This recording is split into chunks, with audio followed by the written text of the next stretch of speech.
nerds, nerdettes, lifting. You know how those guys wear the belts, the movers, the Home Depot people? What they really want is the deepest abdominal muscles to create this container so there's more space between the vertebra, so the discs don't get squished, so the nerves have plenty of room. But we were born with this inside of us. It's just gotten sleepy with all this tail tucking, sitting, staring at phones. So lifting, we want to start to activate these deepest abdominal muscles. And there are many ways to do this. I'm going to cover both the mistakes that people make and what might work, things to try. So one is people get this idea of like they need more core strength and they over tighten here, and then they're tucking and mashing some of the very region that needs expansion. We need plenty of space. We need a nice strong glutes here. They need to be far enough back that they can grow. So if we're doing too many sit-ups and too much six-pack ab development, that can really trash your back. So what we'd rather have is length. We want length, space between the whole bottom rim of our rib cage and the rim of our pelvis. So that's number one.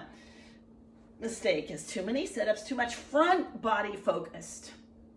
Shortening the front and strengthening the front too much rather than getting a balanced strength and length, both front and back.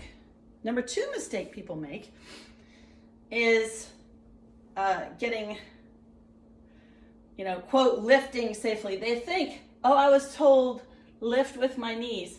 And then they're doing it from their quads. They're like, oh, this is really harsh on the knees, and your glutes can hardly do any of the work. So, and they're in this paralysis, like my spine has to stay long. Oh, I guess I just won't lift anything up off the floor anymore. So that really gets people in trouble because the glutes have the most range to support both my knees and my back when I'm not letting my knees go in front of me. I'm actually letting my glutes go in back of me with this long spine, okay? And then number three mistake is people have been hurt, so they start acting kind of robotic and protective of their back. Now, after we have this space, we have all these movement options, healthy movement options of side bending and turning that actually would be they'd be kind of destructive if I don't have this length in my spine. So the top thing is we want this length in the spine. So how do we get it, Deb? Deb, how do we do that?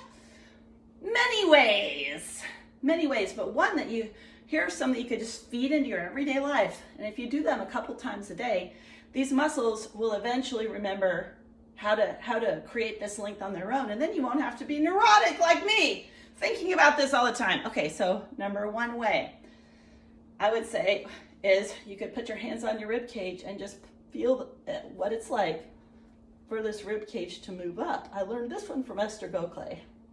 Move straight up. The mistake most people will make when they try to stand up straight, and another mistake is they think if the front of their body arch, and they do these arches, when we need all this space in the back of us to breathe. So straight up with the rib cage. What I learned from functional patterns is I'm doing a similar thing, but I'm using my shoulders to help elongate the lats, and I'm wiggling up tall, straight up, and then I engage my shoulder girdle while I keep this length. That's number two. And I can keep that while I do things. That's the beauty of functional, one of the many beautiful things about functional patterns. Number three, got this from PRI-based teachers, my many breath-based teachers. I can take a deep exhale with an open mouth.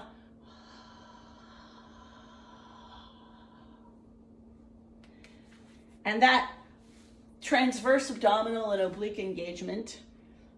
Now, as long as you're not doing an exhale this way, we just want the whole canister.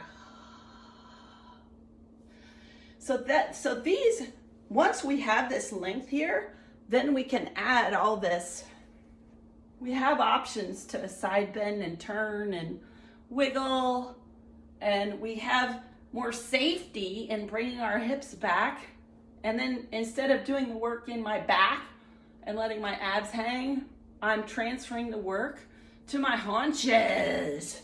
So friends, that's the number one lifting piece of advice, is cultivate ways to be tall, long in your spine before you start to bend to get things. And I guess what if I didn't already say this, where we get in trouble in sedentary culture with lifting is we've been sitting in a chair, my pelvis has gotten a little in front of me and tucked, this has got compressed. It's okay when I go and pick something up if it's straight in front of me. This isn't going to be so bad if it's straight in front of me. That's one reason slouching, in a way, is not so bad, because when it's straight on, there's not a lot of horrible stuff that happens. The problem is, especially we're picking up something awkward and heavy that's down low, we get this rounding in my back, then I add weight, and maybe I have the strength for this, maybe I don't, but the killer is when I then twist. Not good at all. Versus, I have an elongated spine, and I keep it long by taking my hips back.